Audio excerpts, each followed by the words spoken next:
Channel exercise 5.1 question number 9। तो यहाँ पे आपको एक फिगर गिवन है, तो उसी में हमें 1 से लेके 6 पार्ट को प्रूव करके बताना है। तो फर्स्ट पार्ट में है एंगल 1 एडजेसेंट टू एंगल 2। तो उसने लिखा है एंगल 1 एडजेसेंट किसके, एंगल 2 के। तो 1 जो एंगल है वो किस पे बना है, AOC। तो और ये एंगल 2 कहाँ पे बना है, COE पे। तो हम क्या करते हैं, इतने पार्ट की फिगर को मैंने सेपरेटली बना लिया है। तो एडजेसेंट को प्रूव करने के लिए हमें 3 कंडीशंस का पता होना चाहिए, कॉमन वर्टेक्स, कॉमन आर्म और non common arm on A entire side. तो देखते हैं AOC और COE में कॉमन वर्टेक्स क्या है। तो कॉमन वर्टेक्स क्या हो जाएगा, ये 0। और ये जो है ये कॉमन वर्टेक्स है। आगे लिखा है कॉमन आर्म। तो कॉमन आर्म इन दोनों में कौन सी है, तो जो OC है वो कॉमन आर्म होगी, जो इस साइड भी आ रही है और इस साइड भी आ रही है। तो इसको लिखेंगे OC is a common arm. तो कॉमन आर्म जो OC है वो AOC में भी आ रही है और OC जो है COE में भी आ रही है। तो इसको लिख देंगे कॉमन आर्म। आगे लिखा है non common arm on A entire side. तो जो नॉन कॉमन आर्म है वो जो कॉमन आर्म के लेफ्ट और राइट में है उसको बोलते हैं नॉन कॉमन आर्म। तो नॉन कॉमन आर्म कौन सी होगी, अगर ये OC कॉमन है तो इसके लेफ्ट में क्या है, OA और राइट में क्या दिया है, OE। तो ये क्या हो जाएगा, एडजेसेंट एंगल। तो इसका आंसर क्या आएगा, यस। एक पार्ट देखते हैं, is AOC adjacent to AOE। तो उसने बोला है AOC एडजेसेंट किसके है, AOE के। तो इसको भी मैंने सेपरेट करके एक डायग्राम बना लिया है। तो इसमें भी देखेंगे कि ये 3 कंडीशंस फुलफिल हो रही है कि नहीं हो रही। तो उसके लिए पहले हम देखेंगे इसका कॉमन वर्टेक्स। तो कॉमन वर्टेक्स क्या आएगा, तो कॉमन वर्टेक्स है O।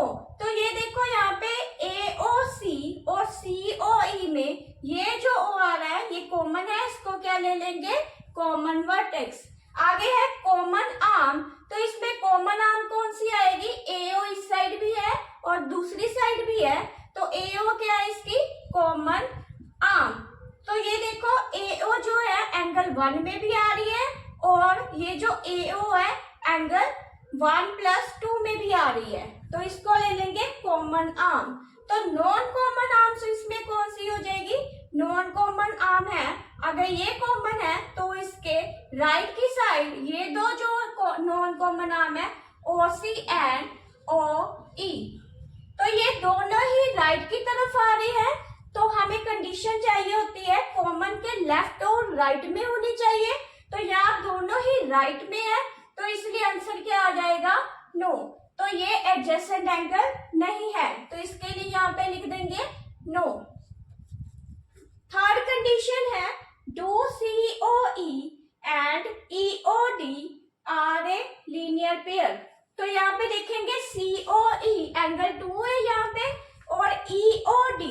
तो EOD कितना दिया हमें, एंगल 3 और 4।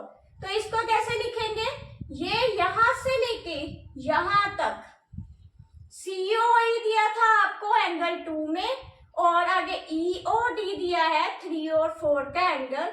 तो ये टोटल कितना बन गया हमारे पास, यहां से लेके यहां तक ये एक स्ट्रेट लाइन है। तो ये 180 का एंगल बना रहा है। तो इसका क्या आ जाएगा आंसर, यस। तो ये लीनियर पेयर है क्योंकि यहाँ पे ये जो एंगल बन रहा है वो कितने डिग्री का बन रहा है, 180 डिग्री का। फोर्थ पार्ट में देखते हैं RBOD और DOA इज ए सप्लीमेंट्री। तो सप्लीमेंट्री क्या होते हैं, दो एंगल का जो प्लस है वो 180 के इक्वल होना चाहिए। तो BOD, तो BOD एंगल कौन सा दिया, एंगल 4 और DOA, तो DOA एंगल कौन सा दिया, एंगल 5।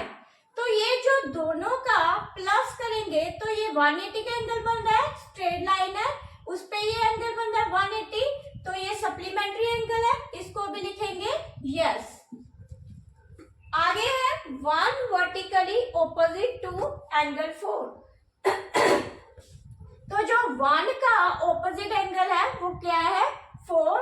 तो वन का जो है ऑपोजिट एंगल कैसे ऐसे दिया है, तो वन के ऑपोजिट क्या हो जाएगा एंगल 4, तो ये भी करेक्ट है, इस पे भी लिखेंगे यस।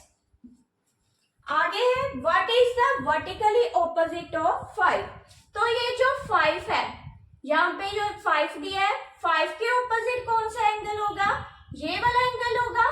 तो यहाँ पे दो एंगल आ रहे हैं, एक 2 और एक 3, तो ये 5 के ऑपोजिट दो एंगल है, तो दो एंगल कौन से आ रहे हैं 2 और 3, तो इसको लिख देंगे 2 + 3, तो इसको लिख सकते हैं हम, ये 2 और 3 जो आ रहा है CO B पे आ रहा है, तो इसको लिख देंगे एंगल CO